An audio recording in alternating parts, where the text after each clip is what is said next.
Good morning, ladies and gentlemen. I'm Stephen Flanagan, Senior Vice President and Henry Kissinger Chair here at the Center for Strategic and International Studies, and it's a pleasure to welcome you here on this rather somber August morning, but to discuss an equally somber and critically important topic, the President's approach to dealing with terrorism and extremist threats. We're delighted to welcome here this morning Mr. John Brennan, Assistant to the President for Homeland Security and Counterterrorism, to provide an overview of the President's comprehensive approach to protecting the American people from terrorism, to disrupting and defeating the near-term threats from Al-Qaeda and other international terrorist groups, and addressing some of the political, economic, and social factors that often fuel violent extremism. Mr. Brennan, as many of you know, has held his current post since the outset of the administration. He also serves as Homeland Security Advisor and Deputy National Security Advisor for Counterterrorism. In that capacity, he is the President's principal advisor on formulation, coordination, and implementation of policies related to Homeland Security and counterterrorism. Prior to joining the White House, Mr. Brennan served as CEO of the Analysis Corporation in McLean, Virginia for about 4 years. But before that, of course, he had a long and distinguished career, 25 years with the Central Intelligence Agency, serving in a variety of senior positions throughout the intelligence community. His assignments towards the end of his career, his last assignment in the intelligence community was as director of the National Counterterrorism Center. He was also the founding director of NCTC's predecessor organization, the Terrorist Threat Integration Center, TTIC. Mr. Brennan began his career as an intelligence officer in 1980 with CIA. He served with the Department of State and Embassy Jeddah in Saudi Arabia in the mid-'80s. He also served in a variety of analytic assignments. And he also served as the CIA's daily intelligence briefer to the White House in 1994 and 95, and as chief of station in a Middle East capital in the period 1996 to 1999. He later served as DCI George Tenet's chief of staff from 1999 to 2001 and as deputy executive director of the Central Intelligence Agency. Mr. Brennan is a recipient of numerous awards and commendations, including the National Security Medal and the Distinguished Intelligence Medal, the Distinguished Career Intelligence Medal, and the Defense Intelligence Agency's Director's Award. He earned his bachelor's degree from Fordham University and also studied at the American University in Cairo and the University of Texas at Austin. Mr. Brennan will speak for about 30 minutes or so. We'll then take questions from the floor that I will moderate. This is obviously on the record session, and we will end promptly at 12:30. So, Mr. Brennan, welcome to CSIS.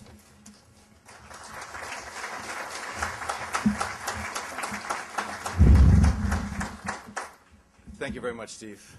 It truly is a pleasure to be here today. It's also good to see so many familiar faces here. And thinking about a setting for this address, I can think of no better one than the Center for Strategic and International Studies, since it has long served as a venue for some of the most insightful and intellectual discourse on national security issues.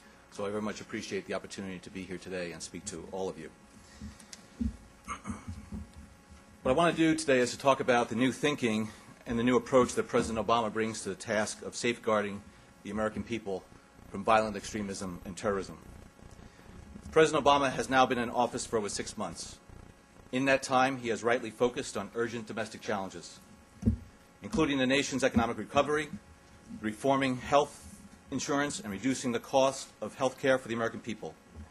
At the same time, however, he has never lost sight of what he has called his single most important responsibility as president, keeping the American people safe. To this end, he and Secretary of State Clinton have renewed America's commitment to diplomacy, rebuilding old alliances, strengthening critical partnerships with nations such as Russia and China, and naming special envoys and representatives to focus on some of the most pressing international challenges, from Middle East peace to Afghanistan and Pakistan, to climate change, to the crisis in Darfur. He has launched a new era of engagement with the world, including committing the United States to a new partnership with Muslims around the world, a partnership based on mutual interests and mutual respect. To confront the transnational threats of the 21st century, he has launched new initiatives, strengthening the global nonproliferation regime, promoting food security that fights world hunger and lifts people around the world out of poverty, and bolstering the nation's digital defense against cyber attacks, and to refocus the fight against those who attacked our embassies in Africa 11 years ago tomorrow, and our homeland 8 years ago next month, the President is proceeding with his plan to end the war in Iraq and to defeat al-Qaeda and its allies in Afghanistan and Pakistan, and to ensure that our counterterrorism efforts strengthen our national security and not undermine it. He banned the use of enhanced interrogation techniques, is proceeding with a new plan to swiftly and certainly deal with detainees, and will close the prison at Guantanamo Bay. Most recently, key members of the President's national security team have laid out how their departments and organizations are implementing these new strategies. Secretary of State Clinton outlined how American diplomacy will advance American interests by building new partnerships, promoting universal values, and heeding the power of our example. Secretary of Defense Gates is reforming how we acquire weapons and reorienting our armed forces for the unconventional, irregular conflicts of today and the future. Last week, Secretary of Homeland Security Napolitano highlighted the local, state, federal, and international partnerships that will be required to keep the homeland secure from terrorist attacks. FBI Director Mueller has been tireless in his efforts over the past 8 years, forging similarly strong partnerships with a wide array of law enforcement organizations at home and abroad. And General Jones, the President's National Security Advisor, earlier this year addressed how the administration will more effectively address transnational challenges through a newly integrated national security staff at the White House. Today, as the President's principal advisor on counterterrorism, I want to outline the President's efforts to safeguard the American people from the transnational challenge that poses one of the greatest threats to our national security, the scourge of violent extremists who would use terrorism to slaughter Americans at home and abroad. I want to note at the outset that my professional and personal experience has greatly shaped my perspective on how best to confront the challenges we face. During a 25-year career in government, I saw firsthand the mayhem and destruction that terrorists wreak. I have seen close friends and fellow intelligence officers, good, courageous, heroic Americans, injured, maimed, and killed in terrorist attacks. 8 years ago this morning, I read warnings that Osama bin Laden was determined to strike inside the U.S., but our government was unable to prevent the worst terrorist attack in American history that would occur on 9/11. In the years since, I have seen significant progress made in safeguarding the American people. Unprecedented coordination and information sharing between federal agencies and with state and local governments. Improved security at our border and ports of entry. Disruption of terrorist recruitment and financing. And a degradation of al-Qaeda's ability to plan and execute attacks. And credit for much of this progress belongs to our armed forces, diplomats, intelligence officers, and law enforcement personnel at every level. They risked their lives. Many have given their lives, and this nation owes them an enormous debt of gratitude. At the same time, I have seen, we all have seen, how our fight against terrorists sometimes led us to stray from our ideals as a nation. Tactics such as waterboarding were not in keeping with our values as Americans, and these practices have been rightly terminated and should not and will not happen again. I believe President Obama is absolutely correct. Such practices not only fail to advance our counterterrorism efforts, they actually set back our efforts.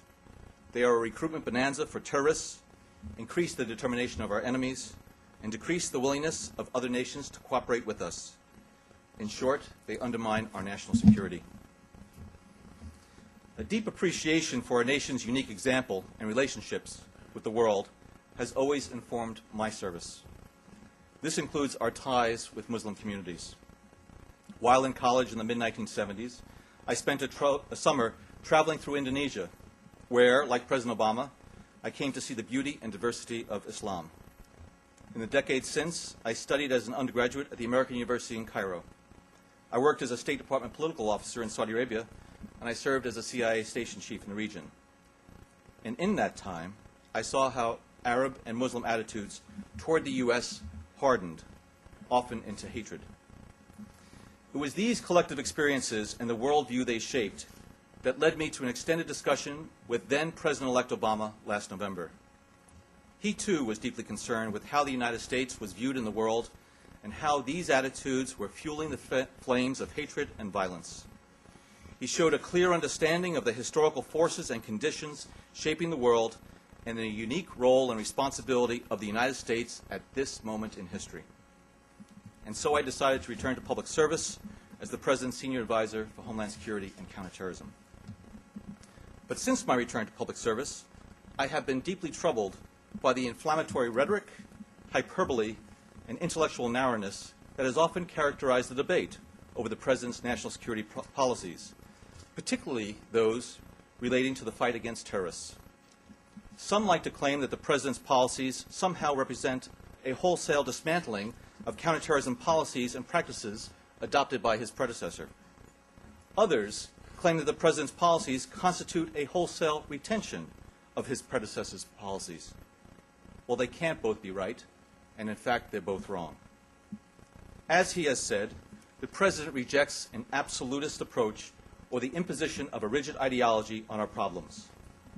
Like the world itself, his views are nuanced, not simplistic, practical, not ideological.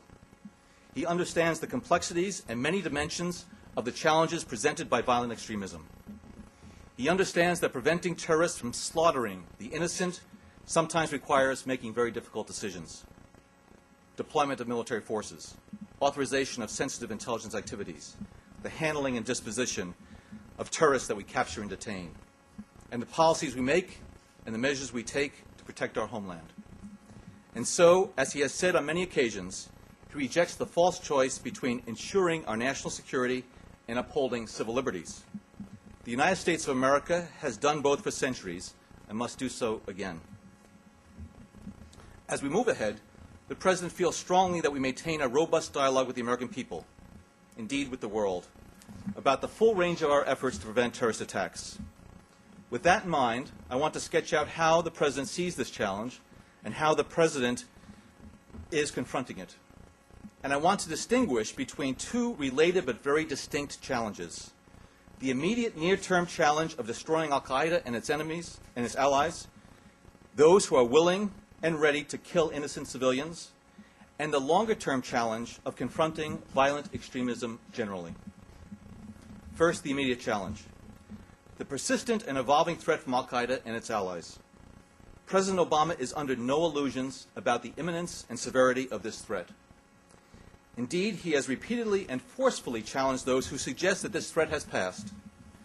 To Americans who ask why our forces still fight and die in Afghanistan, he has made it clear that al-Qaeda is actively plotting to attack us again, and that he will not tolerate Afghanistan or any other country being a base for terrorists determined to kill Americans. To those abroad who doubt al-Qaeda's motives or murderous history, the President said in Cairo, "These are not opinions to be debated, these are facts to be dealt with." So here are the facts. Al-Qaeda and its affiliates are under tremendous pressure. After years of U.S. counterterrorism operations and in partnership with other nations, al-Qaeda has been seriously damaged and forced to replace many of its top-tier leadership with less experienced and less capable individuals. It is being forced to work harder and harder to raise money, to move its operatives around the world, and to plan attacks. Nevertheless, al-Qaeda has proven to be adaptive and highly resilient and remains the most serious terrorist threat we face as a nation. The group's intent to carry out attacks against the United States and U.S. interests around the world, with weapons of mass destruction if possible, remains undiminished, and another attack on the U.S. homeland remains the top priority for the al-Qaeda senior leadership. From its safe haven in Pakistan's federally administered tribal areas, the so-called Fatah, al-Qaeda continues to recruit and train fighters, including extremists from Western nations, and to plot attacks. Finally, al-Qaeda's own capabilities are further leveraged by the web of relationship the group maintains with other locally run terrorist organizations around the world, from Iraq to the Arabian Peninsula, from East Africa to the Sahel and Maghreb regions of North Africa. In short, we continue to face a dynamic and evolving threat. And faced with this clear threat, President Obama has articulated a clear policy to disrupt, dismantle, and defeat al-Qaeda and its allies. That is our mission, and the President described it in no uncertain terms in his inaugural when he said, "Our nation is at war against a far-reaching network of violence and hatred." And to win this war against al-Qaeda, the administration continues to be unrelenting, using every tool in its toolbox and every arrow in its quiver. As part of the President's new strategy in Afghanistan and Pakistan, U.S. forces are pushing the Taliban out of key population areas in Afghanistan so we can prevent the return of al-Qaeda to that country. In partnership with Pakistan, which, in the face of unrelenting brutality from al-Qaeda and its allies, has shown new resolve in this fight, we are confronting al-Qaeda directly, inflicting significant losses to the Taliban and al-Qaeda. In East Africa and the Trans-Sahel region, we are sharing intelligence with partner nations and building the capacity of their security forces to deny al-Qaeda safe havens. We are actively working with and through the international banking community to deny resources and funding to the al-Qaeda network and the businesses that support them. And through strong law enforcement investigations and successful prosecutions of terrorists and their supporters, we and our allies are disrupting and deterring future terrorist attacks here and abroad. And I would add one personal observation. Over the past 6 months, we have presented President Obama with a number of actions and initiatives against al-Qaeda and other terrorist groups. Not only has he approved these operations, he has encouraged us to be even more aggressive, even more proactive, and even more innovative to seek out new ways and new opportunities for taking down these terrorists before they can kill more innocent men, women, and children. To this end, the President is devoting new resources, investing in new capabilities, approving new actions, and adapting our policies across the board. He is confronting what he has identified as the most immediate and extreme threat to global security, the possibility that terrorists will obtain and use a nuclear weapon. That is why he has taken a number of critical steps, leading the effort for a stronger global nonproliferation regime, launching an international effort to secure the world's vulnerable nuclear material in 4 years, and hosting a global nuclear summit next year. The risk of just one terrorist with just one nuclear weapon is a risk we simply cannot afford to take. To ensure our military has the new capabilities and technology it needs for this fight, he accelerated the increase in the size of the Army and the Marines, has approved another increase in the size of the Army, is expanding our special forces, and is increasing the intelligence, surveillance, and reconnaissance assets our troops need in Afghanistan. To ensure we have timely and accurate intelligence that prevents terrorist attacks and saves lives, we are continuing to adapt and strengthen the intelligence community. By expanding human intelligence, strengthening operations, enhancing the workforce with improved linguistic and cultural skills, filling intelligence gaps, improving collaboration across the intelligence community, and promoting greater coordination with foreign intelligence partners. And to better secure the homeland from attack, we're taking the steps Secretary Napolitano described last week, enhancing information sharing arrangements with our allies and partners, strengthening partnerships with state and local officials, law enforcement, and first responders, and improving the security of our critical infrastructure, borders, ports, and airports. Our homeland security efforts include working aggressively to prevent and prepare for bioterrorism, which is why the President's budget makes major investments in our public health infrastructure, including new technologies to detect attacks and new vaccines to respond to a crisis. And I would note that our coordinated response to the H1N1 virus across the federal government, with state and local governments, and with the public and private sectors, and our extensive preparations for the coming flu season will ensure that we are better prepared for any future bioterrorist attack. So there should be no doubt, as the President has told us privately and as he has said publicly, this administration will do everything in our power to keep the American people safe, with certainty that we can defeat al-Qaeda.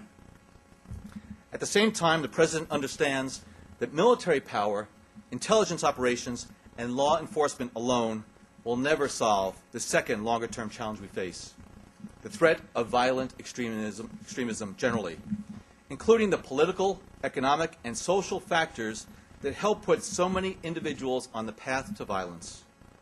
And here is where I believe President Obama is bringing a fundamentally new and more effective approach to the long-term obligation of safeguarding the American people. This new approach has 5 key elements. First, and perhaps most significantly, the fight against terrorists and violent extremists has been returned to its right and proper place, no longer defining, indeed distorting, our entire national security and foreign policy, but rather serving as a vital part of those larger policies. President Obama has made it clear that the United States will not be defined simply by what we are against, but by what we are for. The opportunity, the liberties, prosperity, and common aspirations we share with the rest of the world. Rather than looking at allies and other nations through the narrow prism of terrorism, whether they are with us or against us, the administration is now engaging other countries and people across a broader range of areas. Rather than treating so many of our foreign affairs programs, foreign assistance, development, democracy promotion, as simply as extensions of the fight against terrorists, we will do these things, promote economic growth, advocate good governance, transparency, and accountability, because they serve our common interests and common security, not just in regions gripped by violent extremism, but around the world. We see this approach most vividly in the President's personal engagement with the world, his trips, his speeches, his town halls with foreign audiences, where he addresses terrorism directly and forcefully. At the same time, terrorism is recognized as one of the many transnational challenges the world will face in the 21st century. We saw this in his speech in Cairo, where he spoke of a broader engagement with the world's Muslims, including the issues important to them: education, public health, economic development, responsive governance, and women's rights. Indeed, it was telling that the President was actually criticized in certain quarters in this country for not using words like terror, terrorist, and terrorism in that speech. This goes to the heart of this new approach. Why should a great and powerful nation like the United States allow its relationship with more than 1 billion Muslims around the world be defined by the narrow hatred and nihilistic actions of an exceptionally small minority of Muslims? After all, this is precisely what Osama bin Laden intended with his September 11th attacks: to use al-Qaeda to foment a clash of civilizations in which the United States and Islam are seen as distinct enemies that are in conflict. In his approach to the world and his approach to safeguarding the American people, President Obama is determined not to validate al-Qaeda's twisted worldview. This leads directly to the second element of the President's approach: a clear, more precise definition of the challenge. This is critically important. How you define a problem shapes how you address it. As many have noted, the President does not describe this as a war on terrorism. That is because terrorism is but a tactic, a means to an end, which in al-Qaeda's case is global domination by an Islamic caliphate. Confusing ends and means is dangerous because by focusing on the tactic, we risk floundering among the terrorist trees while missing the growth of the extremist forest. And ultimately, confusing ends and means is self-defeating because you can never fully defeat a tactic like terrorism any more than you can defeat a tactic of war itself. Likewise, the President does not describe this as a global war.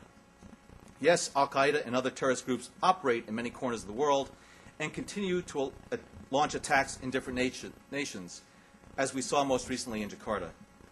And yes, the United States will confront al-Qaeda aggressively wherever it exists so that it enjoys no safe haven. But describing our efforts as a global war only plays into the warped narrative that al-Qaeda propagates. It plays into the misleading and dangerous notion that the U.S. is somehow in conflict with the rest of the world. It risks setting our nation apart from the world rather than emphasizing the interests we share. And perhaps most dangerously, portraying this as a global war reinforces the very image that al-Qaeda seeks to project of itself, that it is a highly organized global entity capable of replacing sovereign nations with a global caliphate. And nothing could be further from the truth. Nor does President Obama see this challenge as a fight against jihadists. Describing terrorists in this way, using a legitimate term jihad, which means to purify oneself or to wage a holy struggle for a moral goal, risks giving these murderers the religious legitimacy they desperately seek but in no way deserve. Worse, it risks reinforcing the idea that the United States is somehow at war with Islam itself. And this is why President Obama has confronted this perception directly and forcefully in his speeches to Muslim audiences, declaring that America is not and never will be at war with Islam. Instead, as the President has made clear, we are at war with Al-Qaeda, which attacked us on 9/11 and killed 3,000 people. We are at war with its violent extremist allies who seek to carry on Al-Qaeda's murderous agenda. These are the terrorists we will destroy. These are the extremists we will defeat. Even as the President takes a more focused view of the threat, his approach includes a third element, a broader, more accurate understanding of the causes and conditions that help fuel violent extremism, be they in Pakistan and Afghanistan or Somalia and Yemen. The President has been very clear on this. Poverty does not cause violence and terrorism. Lack of education does not cause terrorism. But just as there is no excuse for the wanton slaughter of innocents, there is no denying that when children have no hope for an education, when young people have no hope for a job and feel disconnected from the modern world, when governments fail to provide for the basic needs of their people, then people become more susceptible to ideologies of violence and death. Extremist violence and terrorist attacks are therefore often the final murderous manifestations of a long process rooted in helplessness, humiliation, and hatred. Therefore, any comprehensive approach has to also address the upstream factors, the conditions that help fuel violent extremism. Indeed, the counterinsurgency lessons learned in Iraq and Afghanistan apply equally to the broader fight against extremism. We cannot shoot ourselves out of this challenge. We can take out all the terrorists we want, their leadership and their foot soldiers. But if we fail to confront the broader political, economic, and social conditions in which extremists thrive, then there will always be another recruit in the pipeline, another attack coming downstream. Indeed, our failures to address these conditions also plays into the extremists' hands, allowing them to make the false claim that the United States actually wants to keep people impoverished and unempowered. It is important to note that these factors not only help fuel violent extremism, but also contribute to a wide range of national security threats, from other types of organized violence and socio-political instability to resource competition. And addressing these factors will help the United States deal with a wide range of threats, including violent extremism. This is why the President's approach includes a critical fourth element, the recognition that addressing these upstream factors is ultimately not a military operation, but a political, economic, and social campaign to meet the basic needs and legitimate grievances of ordinary people.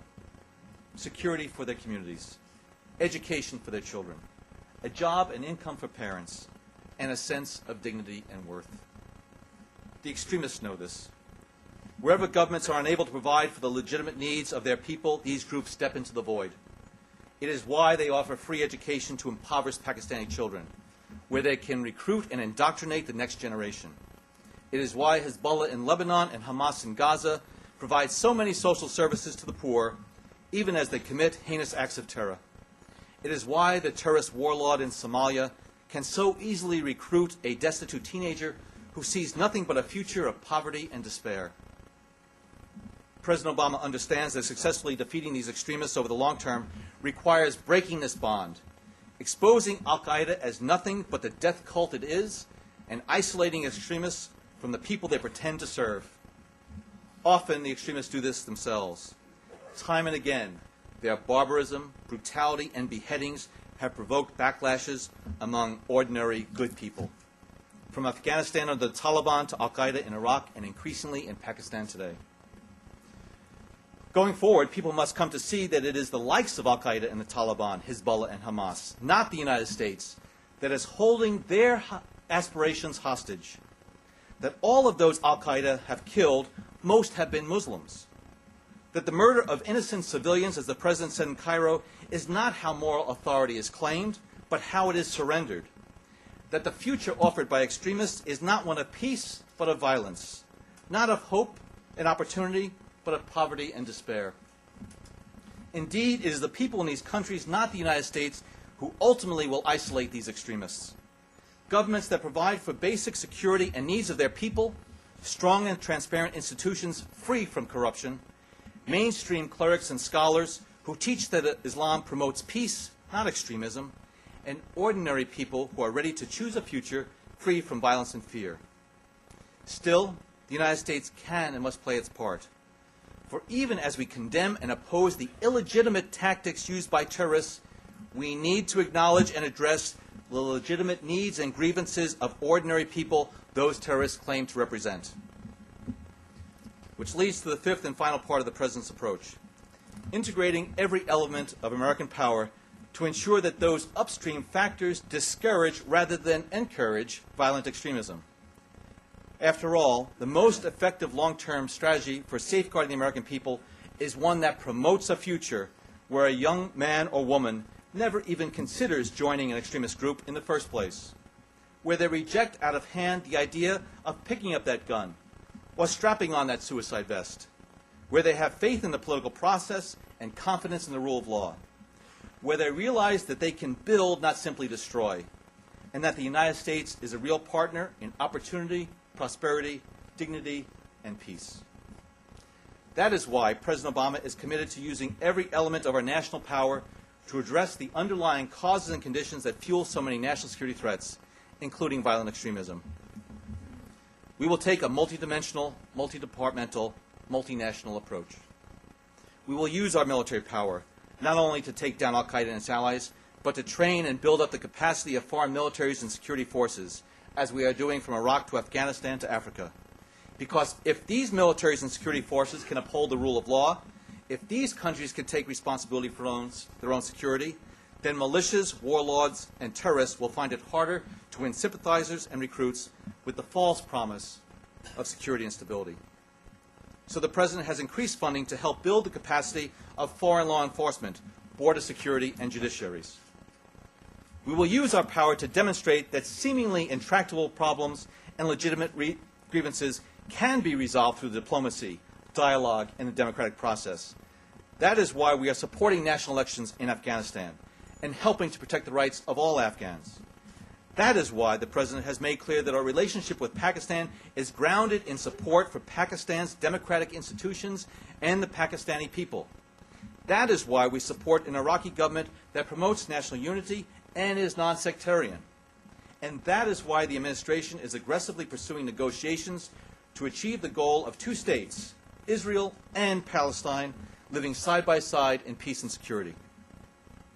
We will also use our economic power to promote opportunity and prosperity.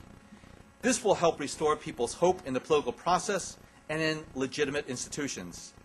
In Afghanistan, this means a dramatic increase in our development efforts, working with the government to end corruption, improve the delivery of basic services, and build an economy that isn't dominated by drugs. In Pakistan, it means $1.5 billion in direct support to the Pakistani people every year for education, health care, and infrastructure, as well as opportunity zones to spark development in the border regions. And we are harnessing our economic power to make substantial increases in foreign assistance generally, including poverty reduction, global health, and food security, not as a crutch for societies in need, but as a catalyst for development, good governance, and long-term prosperity. Finally, as I described, we will harness perhaps our greatest asset of all, the power of America's moral example. Even as we aggressively pursue terrorists and extremists, we will uphold the values of justice, liberty, dignity, and rule of law that make people want to work with us and other governments want to partner with us. Taken together, the policies and priorities I've described constitute the contours of a new strategic approach, a new way of seeing this challenge, and a new way of confronting it in a more comprehensive manner. The President understands that for the fanatical few, no amount of outreach or engagement will ever dissuade them from violence and murder.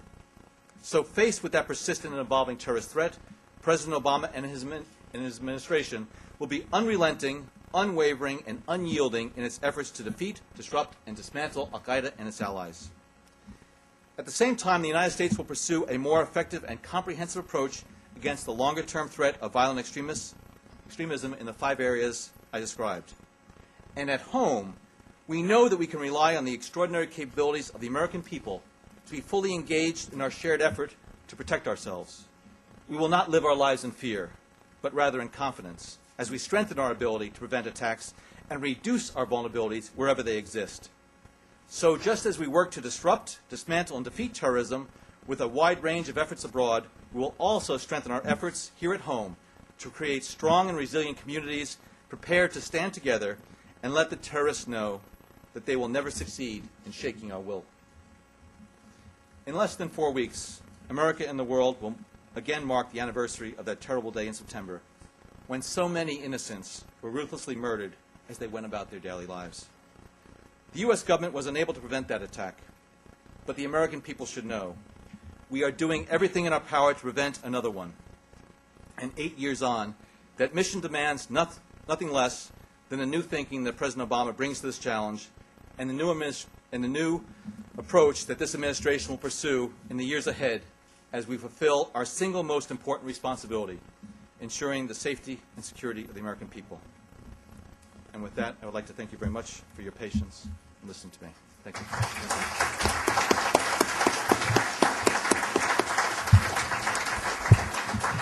Thank you. Thank you very much, Mr. Brennan. We have about 40 minutes or so for comments and discussion. I'd ask you to please raise your hand. I'll recognize you, and then we'll wait for a microphone to come to you. If you'd identify yourself, please, and then we'll. Yes, there's a gentleman right here in the second row. Hello. It's on? Okay. David Silverberg, Homeland Security Today magazine. I noticed that in your determination to pursue al-Qaeda and defeat it, you've never mentioned Osama bin Laden or Ayman al-Zawahiri. What is the goal, or what priority do they play in your overall strategy, and are they still a priority in this new approach? Well, I think I did mention Osama bin Laden once. And the reason why I didn't mention him more, because it's not about Osama. It's about what he represents, the organization that he has tried to build. Clearly, the leadership of al-Qaeda is something that's very important. It's part of our strategy. I think it is important to dismantle that leadership. I think the government has been very successful as far as attacking successfully and removing some of the senior leadership within the organization. But Osama bin Laden and Zawahiri are two individuals that will be brought to justice one day. Hopefully that day will be sooner rather than later. But make no mistake about it, we are continuing the pursuit of them. And the fact that sometimes Zawahiri comes out with these videos, if he's just putting out videos, quite frankly, I think we're doing a pretty good job. But what we're doing is making sure that we continue to pursue all of the avenues that we have going after the al-Qaeda organization, from the top leadership to the foot soldiers and to everyone in between. This is a question right here in the front row. Sorry.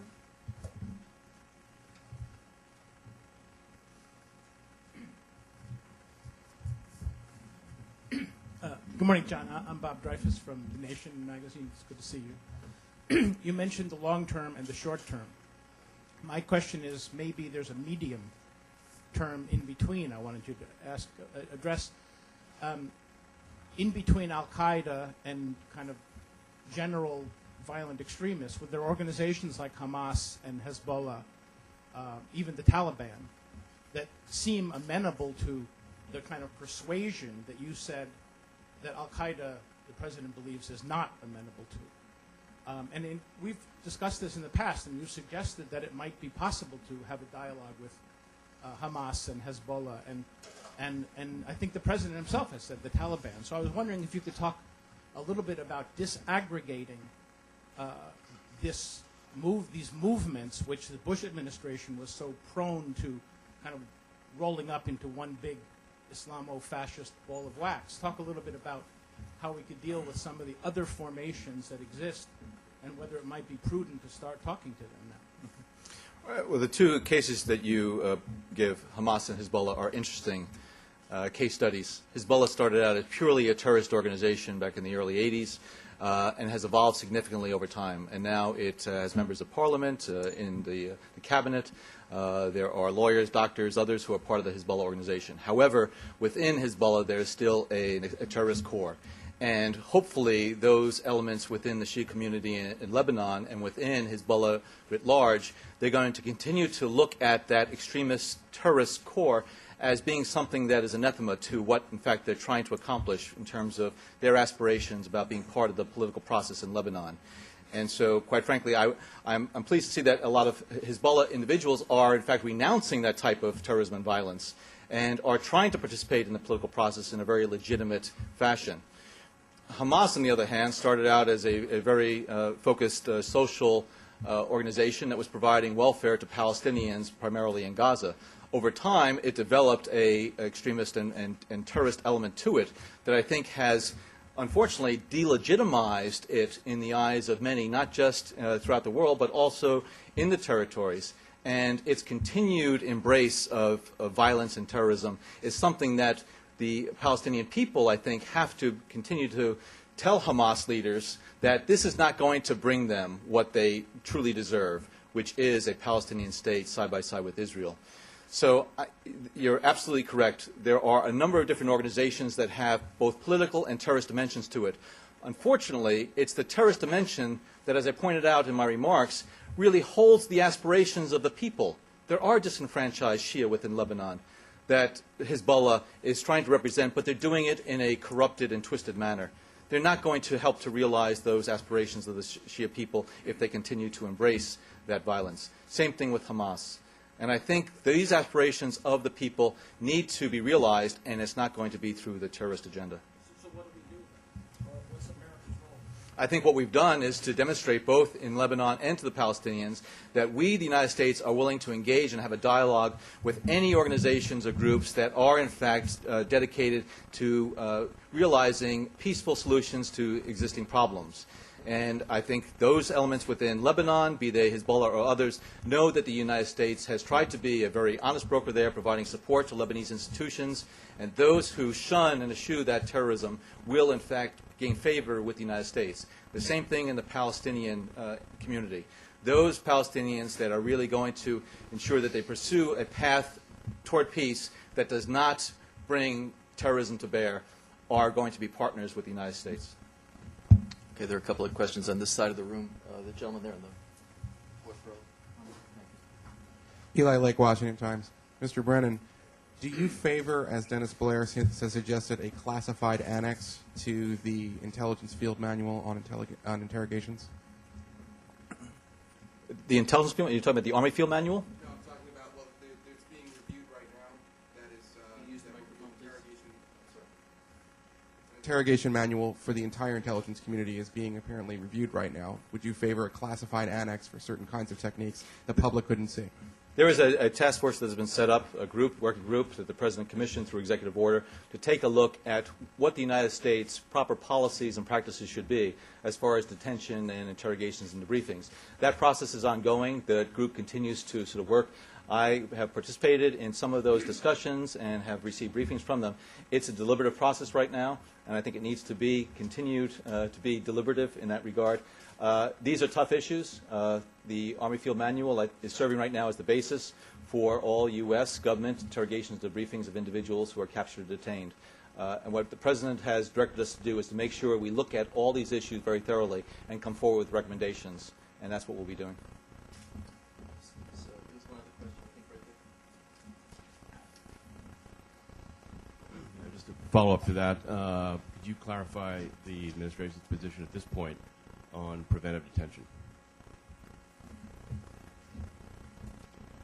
As I just mentioned, the President has directed that there be this group that is going to be looking at the issue. When you talk about preventive detention, we have a couple of dimensions to this. One is that when the administration came in, we inherited a situation where you had over 200 individuals at Guantanamo Bay. They are in a preventive detention regime right now. We are looking at the different options for those individuals, prosecution, transfer, release, whatever. That process is ongoing and will continue to be. So that's sort of a retrospective issue that we have to deal with, the legacy that we have inherited. Going forward now, as far as what we're going to do with individuals who might be picked up or detained, this is what the group is looking at right now as far as what practices and policies should be put in place. There is theaters of operation, military operations right now in Iraq and Afghanistan where there are, in fact, very well-known protocols and procedures for individuals who are captured and detained on the battlefield. The issue then gets to if we capture or detain somebody in another part of the world, what will be done with them. I might point out that over the past 8 years, there has been tremendous maturing and developing of intelligence relationships with different services overseas, as well as a tremendous capability and willingness of intelligence and security services abroad to, in fact, deal with the terrorist threat appropriately. We're able to count now more on our partners to do what they need to do to bring these individuals to justice. So in the immediate aftermath of 9/11, there were a number of people that were picked up. A lot of people were picked up in those subsequent years. You see less of that now because, in fact, the local authorities, the local services are doing what they need to do, is to identify, find, and root out those individuals. So the instances of that type of detention, I think, are dwindling in terms of what we need to do because foreign governments are standing up to their responsibilities now. But again, main point is that we're looking at this right now. It's continuing to be developed, and we will be, telling the American people what it's going to be going forward. Yes, Pauline Baker here in the middle. Right here in the middle, the lady in the front. That's it. Yes, thank you. Pauline Baker from the Fund for Peace. Mr. Brennan, there have been reports that some of the al-Qaeda operatives in Afghanistan are now moving into Somalia in East Africa, and you mentioned East Africa in your speech. How high a priority is it in your anti-terrorism strategy and your new foreign policy to deal with failed states like Somalia, and what can we do in a situation like that? Somalia is a good case in point in terms of not looking at an issue only through the counterterrorism prism, because the situation on the Horn of Africa for many years has basically been a chaotic one. You have a number of different sort of power centers that exist within Somalia. You have the al-Shabaab, you have the TFG, the transitional government, you have the Puntland Somaliland authorities, you have Amazon that is there. What we need to do is to make sure that we're staying on top of the terrorist challenge that we face as a result of having a place like Somalia serve as a safe haven and terrorist training camp. What we need to do, though, is to have a more comprehensive approach in terms of what is U.S. policy on the Horn of Africa. Over the past several months, there have been numerous meetings within the administration at the deputies and other levels looking at what are the issues that we confront, how are we going to deal with the situation in Somalia in a thoughtful manner, not just to put Band-Aids on problems that are there, but how are we going to address it on a longer term. Secretary Clinton is meeting with the president of the Somali government in Nairobi. There are discussions ongoing. We're providing support to the TFG. We're continuing to provide support and encouragement to Amazon. What we need to do is to have that comprehensive policy, and the counterterrorism effort is a part of that because al-Shabaab has, in fact, carried out terrorist attacks and is not just a purely domestic insurgent movement. They have tentacles outside in other areas. We know that there are instances where Somalis who have come here to the United States, including U.S. citizens, have been drawn back by that ideological rhetoric and are engaged in the fighting there. This is something we're very concerned about. There were instances just the other day in Australia where the Australians had arrested a number of individuals of Somali background that were planning to carry out attacks. So Somalia is an issue, but it needs to be looked at in a broader geostrategic context, what we need to be able to do in order to give the people of Somalia an alternative to joining with al-Shabaab. And sometimes in these places, young Somalis or others will join up with terrorist groups because it gives them an opportunity to have 3 square meals a day because they don't have any other alternatives. What we need to do is to help develop those alternative paths for them so they shun that path toward violence. Just take a few questions on this side, and I'll come back to the middle, I promise. The gentleman there in the 4th or 5th row. I'm sorry, it's a little hard to see through the light. Thank you. I'm Tomreckford with the World Affairs Council.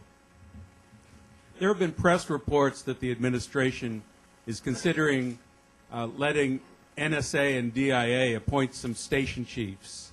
How would this affect the effort against counterterrorism and the liaison relationships that help that effort? The intelligence community has grown significantly, especially since 9/11, as a way to respond to the challenge we face. As you know, the Intelligence Reform and Terrorism Prevention Act of 2004 established the Office of the Director of National Intelligence and a Director of National Intelligence, separating out that senior intelligence officer position from CIA. What the DNI and CIA and others are doing now is to making sure that their resources and authorities are arrayed appropriately, both here in Washington as well as abroad. I know there's been a lot of speculation out in the press about things that are going on as far as chief of station responsibilities. I am having served as a chief of station for 3 years. I know the importance of that in terms of providing support to the ambassadors, to the chiefs of mission, as well as having the ability to interact with the host government intelligence and security services. And so I'm a strong advocate of maintaining one person to have that role. And these are issues that the DNI and Director CIA will work out. And Denny Blair and Leon Panetta have regular discussions about these issues. What we're trying to do is to make sure that the intelligence mission is served and national security interests of the United States are served. So in a sort of a long-winded way, we're going to take care of this issue, and there'll continue to be speculation in the press, but the intelligence mission abroad will continue to be run efficiently and effectively. Yeah, there another question here on the end, and a couple over there. Right here on this, there's someone on the end, and then we can get a few people in the middle here. Thank you. Spencer Ackerman with the Washington Independent. How do you deal with possible trade-offs between your near-term approach on al-Qaeda and some longer-term approaches? Would you put certain techniques like drone strikes in Pakistan as an area where there might be some trade-off in terms of dealing with an immediate terrorism problem versus possibly cleaving the population away from the Pakistani government in anger? And did you have any role while you were at NCTC in domestic surveillance, as a recent IG report suggested NCTC had some while you were there? First issue, as far as the trade-offs involved between sort of countering sort of terrorism and sort of those border issues. When we look at different options on the counterterrorism front, we convene interagency meetings at the assistant secretary level, at the deputies level, at the principals level, that we tee up various options. And we look at them from the standpoint of, okay, how is this going to help to address the terrorist threat that we face and mitigate that threat? But we also have all of the right players involved to say, okay, what are the implications as far as if we take this step, what is it going to do on the political front, on the economic front, and even on the social front? And so this, the decisions that are reached on any particular operations or activities is the result of a very thoughtful and rigorous process where we bring to bear those different perspectives. What we don't want to do is to have a bunch of just CT people in a room saying, okay, what can we do here? And being unknowing of the implications in that broader context. So you bring in the people who have that, because one of the things that President Obama has made very clear, especially to me, is that if I'm going to tee up a option or recommendation to him, I better have done my homework. And because he asked some very probing and difficult questions. So if I know I'm going to get those questions asked of me, I'm going to make sure I ask those questions of others. And it has been a very collaborative effort over the past 6 months, and I've been very pleased with the way things have progressed. NCTC, and what was my role there? I fulfilled all my responsibilities at NCTC that I was asked to fulfill, and there are a number of different programs, some of which have come out in the press, some of which have not. Some of the things that have come in the press have been inaccurate in terms of the representations there. When I look back in terms of my service at the NCTC and other places, I believe that I fulfilled those responsibilities to the best of my abilities. And these issues related to so-called domestic surveillance programs and other things, one of the things that, and I mentioned it, that there is a lot of hyperbole and misrepresentations about what actually happened.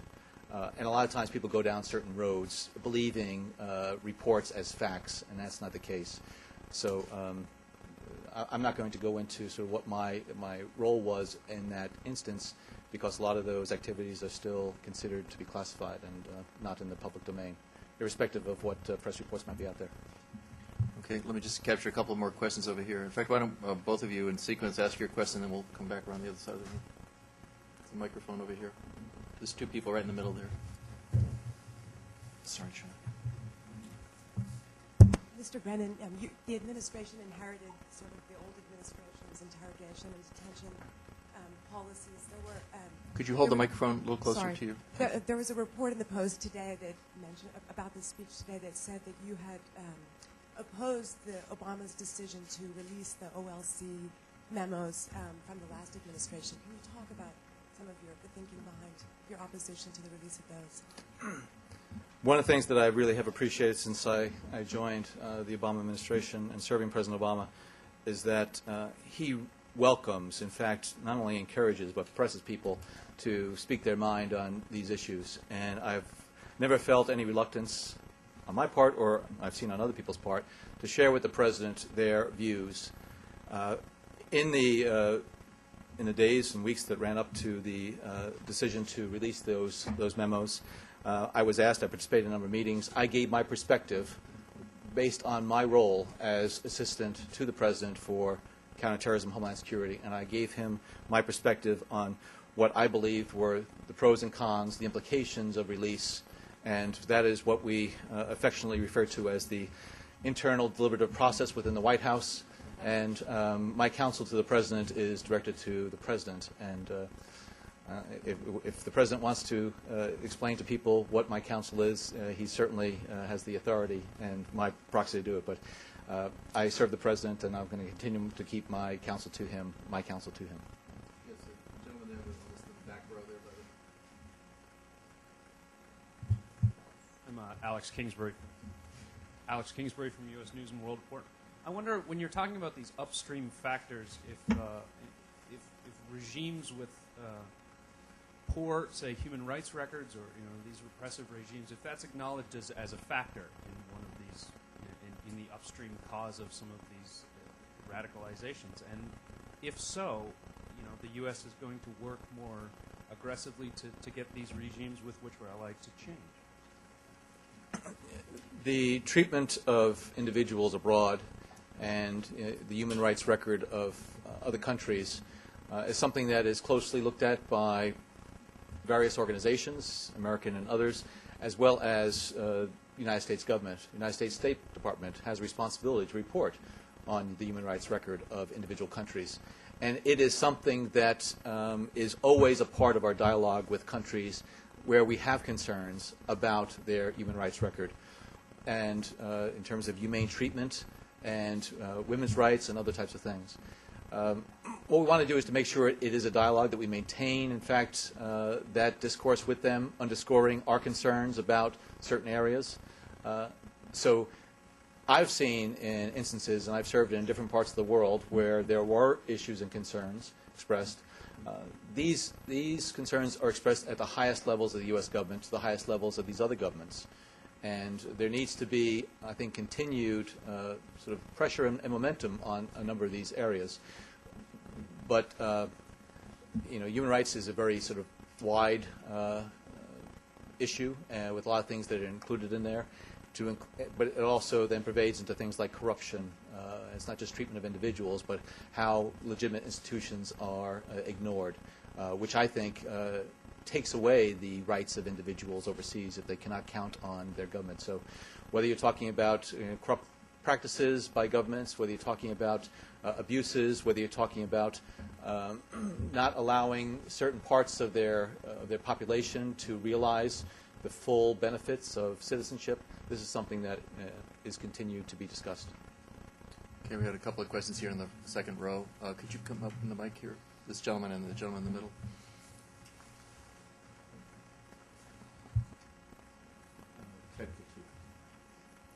The terrorist financing, particularly in areas like the Gulf, pretty straightforward issue. I mean, it's difficult, but one can have frank conversations with officials about that. But it seems to me there's a more pernicious and contextual issue that is harder to get at, and that is the financing of a very rigid Salafi doctrine, which is often taking root in Central Asia, where there had not been much Islamic tradition, or squeezing out Sufi and other more benign forms of Islamic thought in religion. How does one, in your position, get at that? First of all, it's good to see you again, Ambassador Gattouf. Ted was the Deputy Chief of Mission when I served overseas, and had tremendous. It was a great honor to serve with Ted. The issue you talk about as far as terrorist financing, in fact, we had discussions at the White House this week at the highest levels, looking at sort of where we have come over the past number of years, where we need to go, what are the challenges that we face. And we've made a lot of progress. I think there are two aspects to this. One is that it's now increasingly difficult because the financiers have adapted to distinguish and disaggregate the monies that are going to legitimate social, educational programs from that which is being siphoned off for terrorist purposes, because it is very commingled and blended. I think we've done a great job as far as stopping a number of these financing flows that go to terrorist groups for terrorist purposes. The further downstream the money gets, it's harder then to determine exactly where it's going to. But this sort of tension and the effort to almost push out some of the sort of local sort of religious sects or practices or individuals, there is tremendous competition that's going on in the Muslim world. It has gone on for the past 20, 30 years, as you well know. After the revolution in Iran and the effort to export the Iranian revolution, there was a concurrent effort on the part of Sunni governments and religious institutions to counter that by building sort of mosques and schools and whatever else. And also then there was competition within those Shia and those Sunni schools as a way to get the edge on the others. The concern that I have is that even if there are these moderate institutions and moderate efforts to try to really bring the legitimate sort of teachings of Islam and a much more moderate Islamic sort of view, they are being used by extremists. They're being used by terrorists as the cover organizations or whatever. So what's important for us in working with our fellow services is to really try to root out those individuals that are doing things not just because they are, proselytizing for proselytation's sake, but also are doing it in order to propagate and perpetuate some of these terrorist causes and extremist causes. And it is tough. That's why when I said in my remarks that it really is going to be up to these individuals, these people, the governments, to really root out extremists and to diminish that threat we face. We can help to a certain point, but then it gets down not just to those governments, but further down, the state and local. I mean, just the way it is here in the United States, all politics is local, the same thing overseas. And that's where I think, for example, in Pakistan, the Pakistani government, I think, has done a better job of trying to reach out to some of these hinterlands to demonstrate to them that the Pakistani government is not trying to take over, but they're trying to really help protect these tribes and groups from this encroachment by Al-Qaeda and like-minded extremists. Could I just ask a related question on this, Jean? You mentioned in your remarks about the challenge of separating the broader people from some of the extremists and their ideologies. And one of the things that certainly the Bush administration wrestled with was this question of how to empower some of the voices in these communities that are speaking out against the Islamist, in many cases Islamic extremists, that without discrediting them. And it's a real challenge. And I wondered if you've, in your review, have been looking at new ways to do this, that is to strengthen some of the voices that are out there in these communities that are speaking out against the extremists and the dead-end nature of some of their philosophies. Yes, we've been looking at this, and there are a couple of challenges here. One is that it really takes a lot of courage on the part of individuals to speak out, because they are speaking out against the use of violence and terrorism, and they are not the ones who are using it, but that what they speak out against is being used against them. And we see that these killings, assassinations, are taking place against those moderate clerics and others who are trying, in fact, to push back. This is where I also think it's incumbent on governments to allow the freedom of expression, because freedom of expression will allow not just the criticism of the government, but also the criticisms of those who espouse extremism, who espouse violence. And if some of these governments are trying to repress that, sort of freedom of speech, they're repressing not just the extremists, but they're repressing those forces that I think are integral to, in fact, the defeat of extremism over time. So this is one of the things that, as we, sometimes we have meetings with opposition leaders, or we listen to them and we talk to them. This is important to encourage that dialogue so that they feel as though that they are empowered, not just to speak out against the government, but to speak out about how their societies are being corroded by these extremist elements. Gentleman here in the second row, you've been very patient. Right here up in the second row.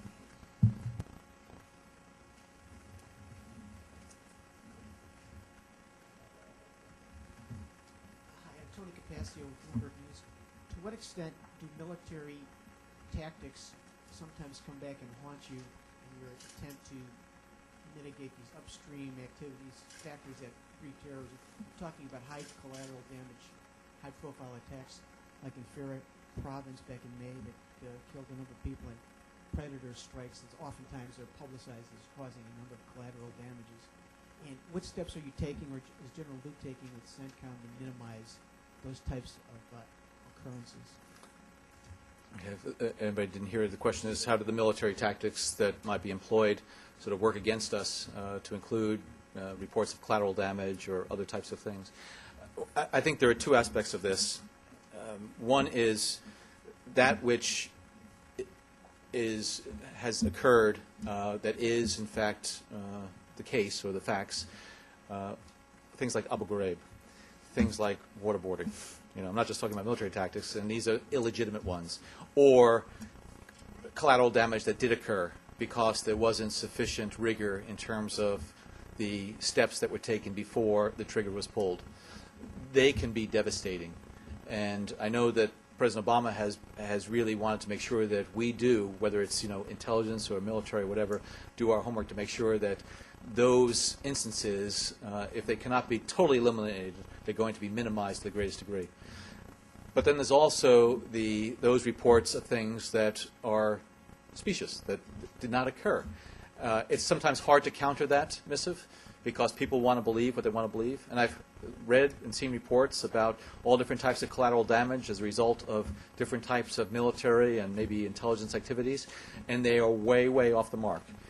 But when there is one instance, when it is accurate, it tends to then lend credence to these others. That's why we need to put a premium on making sure that any action we take, it is not just because of that sort of immediate need, that we do it with care, with great precision, and with conscious that there are implications far beyond that one instance that really will come back and haunt us. Okay, I've been advised we have to end a little bit sooner than I had advertised originally. If we could take one question here from the middle. If we could ask you to ask your question, just wait on the other side there. Also, two questions there, and then we'll wrap up. Catherine Harridge, Fox News Channel. Thank you for taking my question. Earlier you mentioned the administration plan to close Guantanamo Bay. What does closed mean? Does it mean there will be no detainees at the military prison in January of next year? And then two others at the end of the other island. Well, as you know, one of the first acts that the president made after he came into office was to call for the closure of Guantanamo Bay within a year's time. There has been constant work and attention paid to this. This is one of the most challenging issues that is on our plate, and certainly one that is on my plate, because there are so many different dimensions to this in terms of prosecutions, whether it's under Article 3 or military commissions or transfers or releases, preventive detention or whatever. It is our full intention to close down Guantanamo Bay per the President's direction. And we are doing everything possible to ensure that we are able to meet that directive and meet that deadline. And so when the President announced it, I know that it was his full intent that it would in fact close, it would be shuttered, there would be no detainees there. We are working hard to realize that vision. We are going to get there, and whether or not we come in a week or two early or right on time or whatever, there are a number of things that there are dependencies here as far as court cases. Congress can help or hinder our efforts on this. We are trying to do the right thing. We want to make sure justice is served. The families of the victims of those terrorist attacks deserve justice, and those that need to be brought to trial here in the United States need to be brought to trial. And I very much hope that the Congress will work with the administration to ensure that justice is done. Now, what I said was the President directed that Guantanamo Bay be closed in a year's time and that we are doing everything possible to be there. Fortunately, I don't have a crystal ball that I can say with certainty, because at this point it is unknowable exactly how many people will be transferred in next week, month, several months, and what the conditions on the ground will be on 1 January and 21 January. But what I'm saying to you as a fact is that everybody is doing everything possible within the administration to realize the President's goal. Okay, well, I'm sorry. I've been advised we will have to cut it off right now. Thank you, Mr. Brennan, for your clarity and candor, and we wish you the best of luck in your endeavors. Thank you.